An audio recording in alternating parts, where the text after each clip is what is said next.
At the 61st session of the United Nations Human Rights Council, global experts have raised urgent concerns about religious freedom in South Asia, warning of deepening challenges for minority communities across the region.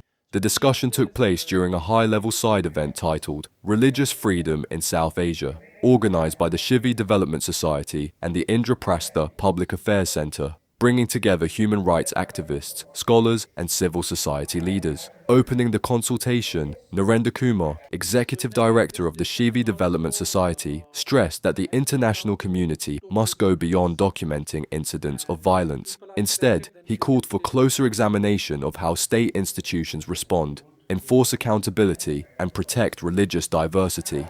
A key highlight of the event was a comparative report titled Religious Freedom in South Asia. The report introduces the concept of a great divergence across the region. Today we had the sort of privilege of organizing a wonderful debate on religious freedom in South Asia. And there are several recommendations and which I think each country, especially the countries which have a lot of concerns and interest by international communities such as Bangladesh and Pakistan, which are sliding into some sort of chaotic situations. There were a lot of recommendations for them.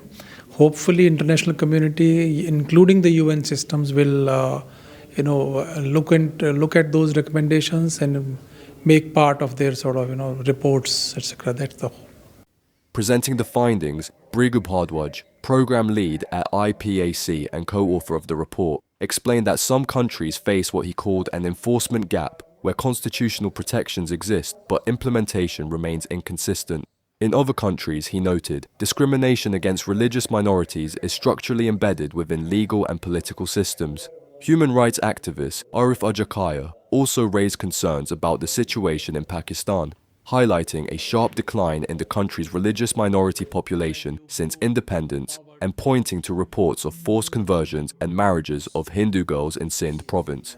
Meanwhile, Bijay Raj Gautam, executive director of INSEC Nepal, pointed to contradictions in Nepal's legal framework, where constitutional protections for religious freedom coexist with restrictive anti-conversion laws that can limit legitimate religious expression. Adding to the discussion, Rahman Khalilur Mamun, executive president of the International Forum for Secular Bangladesh, warned that recent political developments in Bangladesh have coincided with increasing violence and insecurity for minority communities, particularly Hindus.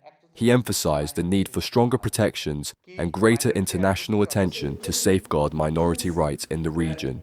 Participants concluded that protecting religious freedom in South Asia will require stronger institutional accountability, legal reforms, and more effective enforcement of constitutional safeguards. They stressed that defending human dignity requires not only legal commitments, but also ethical leadership and sustained global engagement.